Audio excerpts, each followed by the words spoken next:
Artemis 1 will lift off from Launch Pad 39B at NASA's Kennedy Space Center in Florida with 8.8 million pounds of thrust, provided by the most powerful rocket in the world, our Space Launch System rocket, or SLS. The uncrewed flight will be the first integrated test of SLS, our new Orion spacecraft, and exploration ground systems at Kennedy. Artemis 1 will send Orion beyond the moon, 280,000 miles from Earth, farther than any human spacecraft has ever flown. This is not NASA doing this. This is the United States of America doing this program, the Artemis program, and there are companies all across our country that have a part in it, so there is kind of this wave of excitement being generated just by saying, we're going back to the moon. After the upper stage of the rocket separates from Orion, the upper stage will deploy small satellites over several days to perform science experiments and technology demonstrations.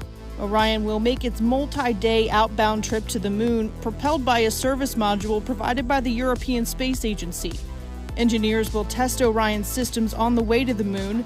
Then, Orion will fly about 60 miles above the lunar surface, using the moon's gravity and engines on the service module to enter a lunar orbit. After about a month and a total distance of over 1 million miles, Orion will return home, faster and hotter than any spacecraft has before.